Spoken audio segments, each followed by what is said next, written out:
I have a rather interesting personal story relating to our company, which is that my own company saved my life. It sounds awfully dramatic, but it's actually true. And it's at the very core of what drives the purpose of what we do and what our business is fundamentally about. So what Peter's mentioning is that shortly after, in fact, I appeared on his show, I was diagnosed with leukemia and had a month to either survive or not. And had I not done what I did with our company's platform, I wouldn't have survived. So I'm very lucky indeed. And I'll touch a bit more about what I mean by that and what that's about. So look, it's interesting, you know, here we are in the age of the internet. We do so much online today as consumers, and yet healthcare is one of the last categories on earth where, as consumers, the way in which we engage with healthcare services hasn't fundamentally changed in a century. Let me just let you think about it for a moment. It hasn't fundamentally changed in a century. Yes, we use technology in the delivery of medicine quite effectively and great growth in that regard, but the way we as consumers interact with the healthcare system and process hasn't fundamentally changed in a century. And it starts with the way in which you book an appointment. And that's where our business started. So 8 years ago, I co-founded this company, and we started by making it simpler for consumers to find, access, and take action by booking an appointment 24 hours a day, 7 days a week, simply, easily, and online. And that's how I saved my life. I had an unrelated symptom, and at 9:30 at night, my wife encouraged me to take action and book an appointment to see my GP. Had I not done that, I'm told by my oncologist 1 week later, I would almost certainly have died. So I was very, very lucky. Let me, though, explain a bit more about the market, the operation, and what our business is fundamentally about. Look, today there are about 50 million appointments being booked every single month in Australia alone across a range of healthcare services. 50 million a month. And the vast majority of those, more than 95% of those, are still being booked the old traditional way, by telephone. And that's one of the areas of opportunity that we have, that we can and are solving. Fast forward 8 years from when we started the company, we now service some almost 10,000 healthcare businesses, practices, sites, locations. We call them sites in the context of this presentation, but almost 10,000 sites now nationally. There are actually almost 150,000 sites potentially available in Australia for us to offer our services to. So we do have a significant market going forward. Also, in the last 2 years, we've grown rapidly in key market segments. We're now number one in independent optometry, number one in pharmacy, number one in vet and pet services, the same underlying technology used to help you manage the other family members half of the population have, our fluffy ones. And we're now also expanding quite strongly into dental, psychology and specialists. And I'll talk a bit about that because it's really important to understanding the accelerated growth that our company is now experiencing over the coming weeks and months going forward. To understand our business model, we have 4 sources of revenue: setup fees, recurring monthly subscription revenue, recurring monthly advertising revenue, and recurring monthly usage fees that we charge customers. It's free for consumers to use our platforms, and it's our healthcare providers who pay for the services that we deliver them. Sites, the number of locations that we service, combined with the number of products and revenue we drive from those products, are the underlying drivers behind revenue growth and acceleration of our business. And that's a really important metric to understand in terms of our growth and trajectory that we're on. The market we operate here in Australia alone, based on current known products and services that we offer today, is about $1.9 billion per annum in revenue available in this marketplace in Australia today. We have a very long and very useful runway ahead of us in terms of expanded growth and acceleration of what we do. As I mentioned, at its core, what we're enabling is the ability to improve the health of all Australians, all of you in this room. And that impact, and the impact that we do have every single day of the week, is something that really does excite us an enormous amount. We are, however, a software as a service business building a significant marketplace. And so to understand and relate to our business from an investment perspective, it's important to understand the underlying software as a service metrics that have been supporting our business. The first is site growth. Site growth has been growing year on year by 43% and is about to accelerate, and I'll explain why in a subsequent slide. One of those four sources of revenue, subscription revenue, is what's defined in the SaaS world as annualized contract value, ACV. ACV has also been growing steadily quarter on quarter as a company. Importantly for a software as a service business is retention rate.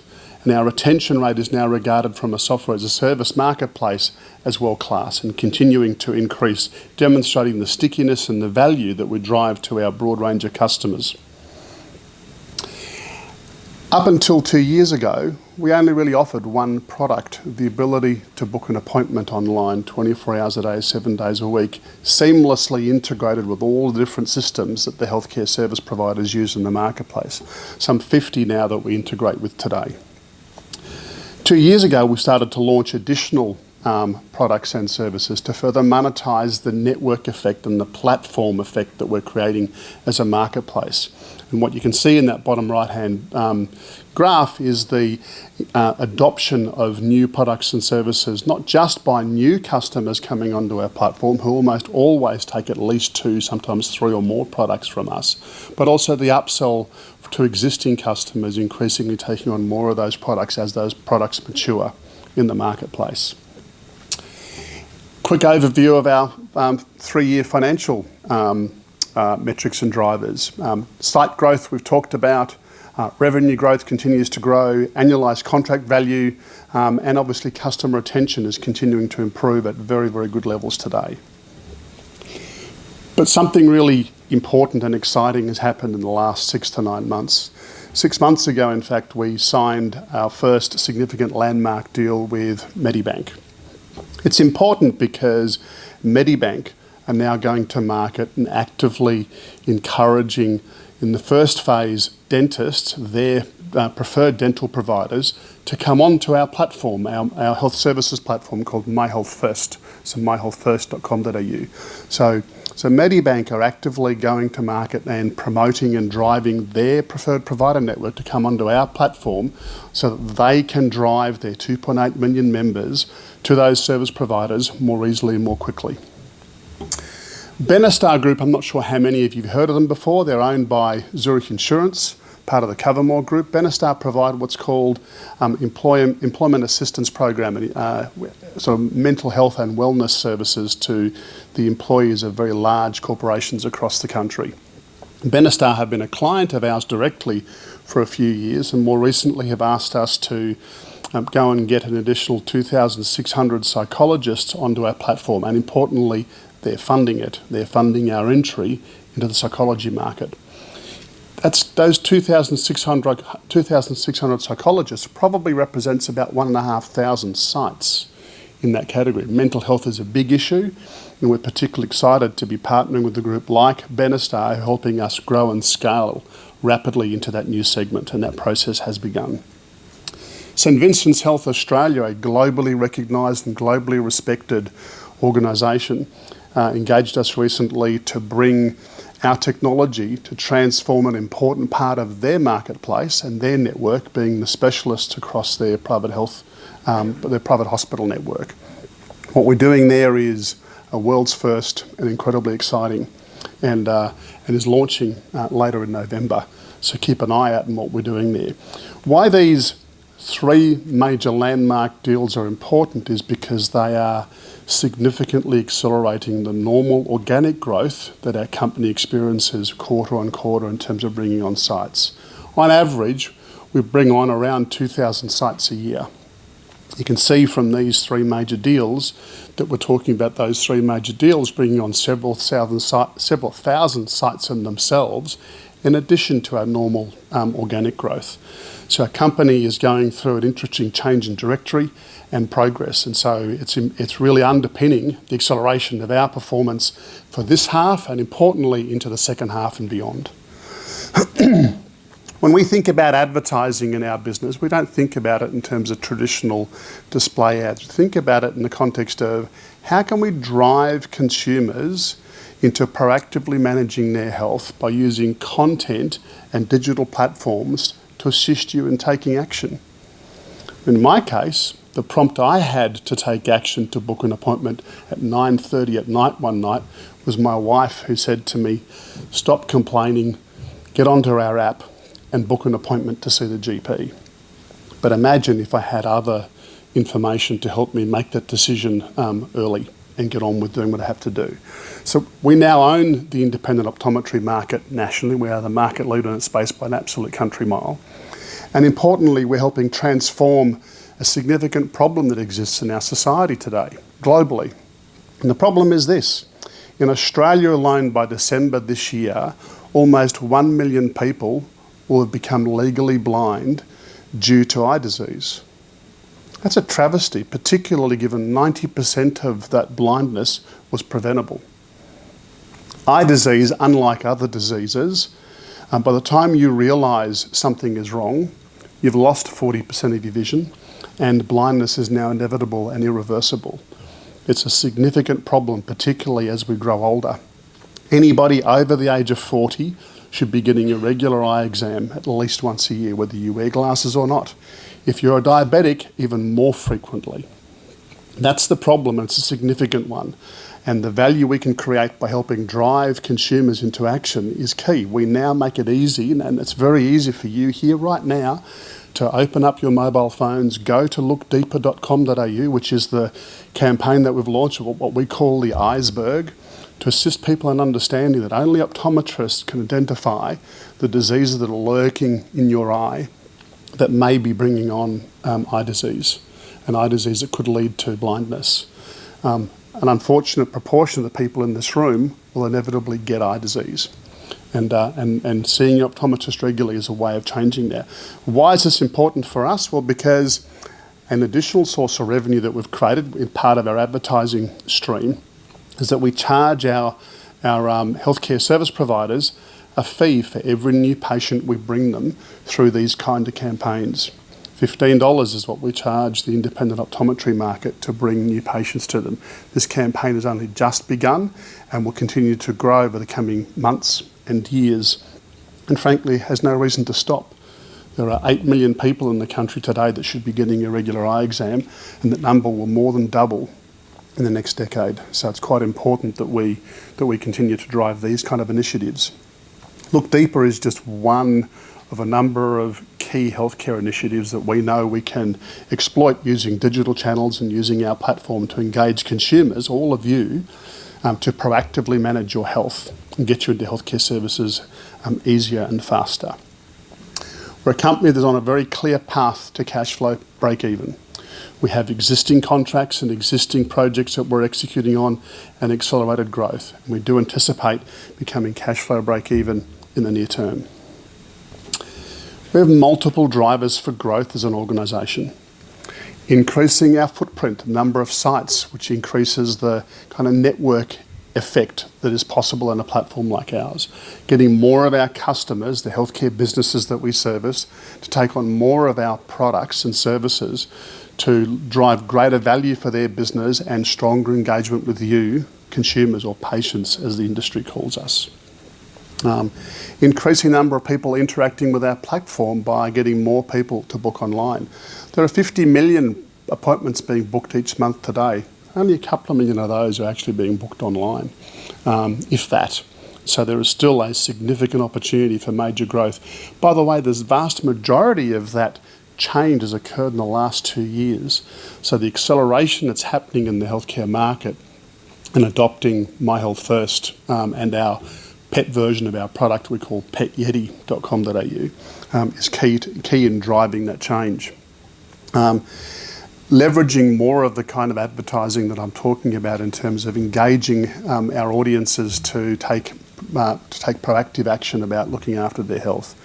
We have a range of strategic investment opportunities by entering other new markets, possibly other new geographies, and bringing on other platforms and capabilities into what we do. We're ultimately digitising more of what we do as consumers when navigating through the healthcare system. So in time, we do anticipate being able to help people make decisions to take action, book an appointment, pay, claim, educate themselves about the kind of things that are important from a healthcare perspective. And the impact we have, as I said, on people's lives is really quite enormous and very, very exciting. Our key priorities, though, for the next 12 months are to continue to support and execute on our accelerated growth, to upsell our existing customer base to more of the new products and services that are now maturing on our platform, to improve the onboarding process, so as we bring on new customers, to enable those new customers to be onboarded and billing faster. We've already expanded into the New Zealand marketplace. We now have 30% of the independent optometrists in New Zealand already on our platform. We did that very, very quickly. And we also have a growing presence of vet services on our platform in the New Zealand marketplace. It's our first foray offshore, and across the ditch is quite different and representative of what we can do when we do go offshore. And continue to grow the range of different opportunities to monetize our platform through using content to drive really interesting and exciting advertising opportunities. So our outlook is pretty exciting. We have strong and increasing growth momentum. We have a large and significant addressable market, and therefore a long and exciting road ahead of us, and multiple drivers for growth both here and internationally. It's, you can probably tell I'm pretty excited by our business, and why wouldn't I be? I mean, to find out only 2 years into building this platform the effect and impact that a platform like ours can have on people's lives at a personal level was pretty interesting and exciting. So look, thank you very much for your time, and I'll happily take any questions.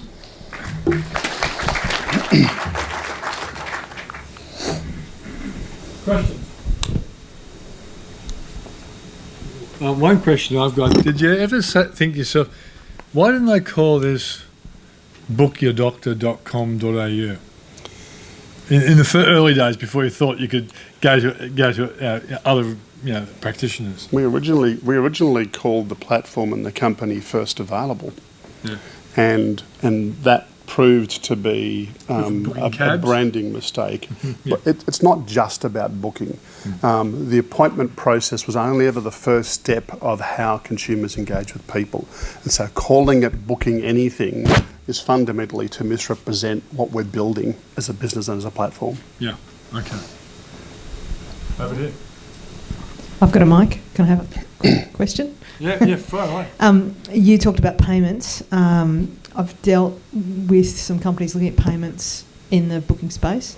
And I'm just wondering where on your roadmap that might be as part of the end-to-end service. Yes, so sooner than you might think. We don't plan to build one. We built our platform to allow us to plug and play. And so whatever payment systems, online payment systems or otherwise exist, what we want to do is enable them and bring them to the forefront so that the consumer is aware of them well before they arrive at a practice or a business location of what payment choices are available to them. And one of the reasons we're doing that, by the way, is that all too often people, due to perceived payment barriers, delay key decisions when they should be proceeding and making them. And so we know that by enabling that up front and educating people up front and introducing the broad range of payment options that are available and claiming options that are available will be very beneficial to people. Okay, and just as a follow-up as part of that end-to-end service, I know that doctor surgeries have to do reviews of their customers regularly as part of their appraisal process. Have you got anything in place in that space? Yes, and in fact, in this particular presentation, there's a series of additional content that talks about the range of products that we bring to market. One of them, the industry calls them recalls, a bit like car recalls when something's wrong. And a recall is, so for example, for those of you in the audience who wear glasses, your optometrist reaches out to you once a year to go and have your eye exam, in part because they want to make sure that the glasses you're wearing are still relevant for you. But it's part of a recall process. It's part of an ongoing review of your health and how you're going in terms of your eye disease. People who are diabetic have recalls every 3 months.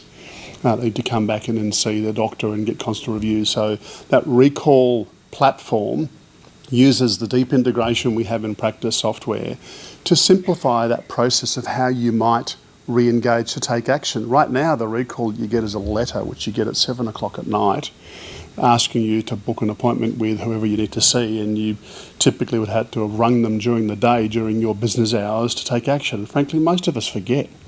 If we can't do it then and there when we think about it, we forget. Our recall product knows exactly who you are, knows exactly what you're booking. All you got to do is pick your date and time and hit submit. Done. 3 clicks and you're finished. And so it's a very, it's one of the many things we're doing to automate more of those interactions that occur between the consumer and the healthcare system.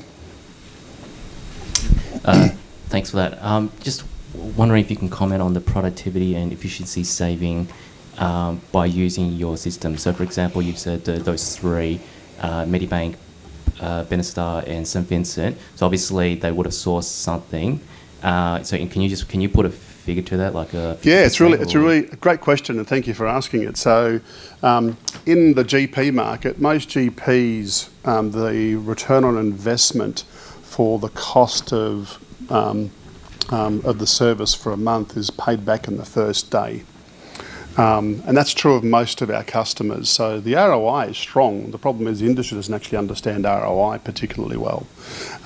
But you know, I mean, the kind of benefits that our customers get, the business practices get, is that their front desk staff, on average, get 3 to 5 hours a day back from what they might otherwise spend on the telephone, taking, managing and rescheduling appointments, just from appointment processes alone.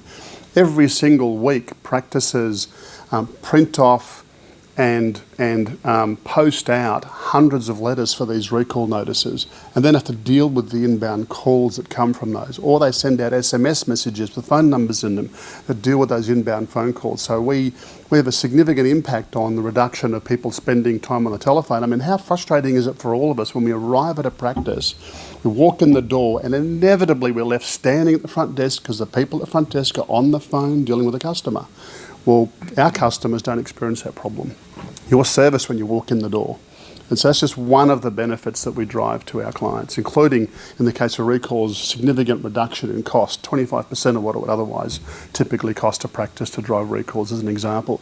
We even provide our customers with post and pre-consult surveys, the ability to ask a patient after they've left their consult, how did we go? Did you understand what we said? Did you understand the consult? Did you understand what your doctor had presented to you? When was the last time you had your GP practice ring you the next day and say, hey, did you understand what was discussed with you and have you taken action?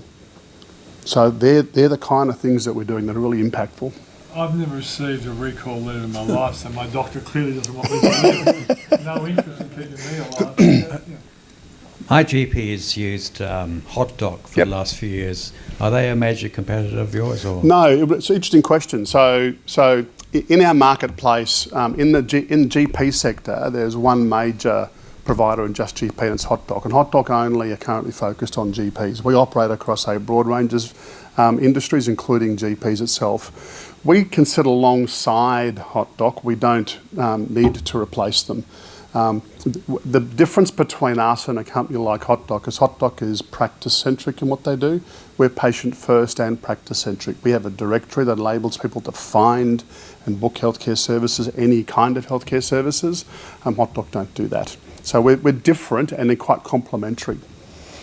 Yeah. I was just going to say the competitors, but... So the only other competitor that exists in the marketplace is a business that is currently in the headlights of the ACCC, being Health Engine. They also operate in the GP space, and they were a market leader in GP, and I believe HotDoc have now replaced them in that category.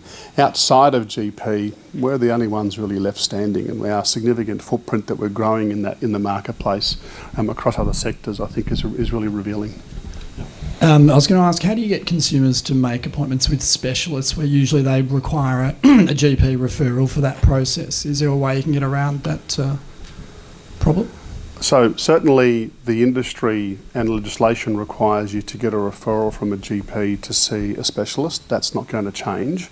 But what we are doing is significantly transforming the experience that the GP has to find and book a specialist. I mean, imagine that, I don't know how many of you have gone through the specialist journey before, but GPs today have got no idea when and if a specialist is available to see you. No clue, right? And they only have visibility of the specialists in their immediate area. Now, depending on your circumstances, some people will happily drive an hour and a half to see a specialist. I did. I had my right knee replaced a little while ago, and I went to, drove an hour and a half to see an orthopaedic surgeon who could see me this week versus the ones where I lived that couldn't see me for 3 months. And the GP had no visibility of that. Our platform gives the GP for the first time an opportunity to see real-time visibility, real-time availability of services any distance from where they are.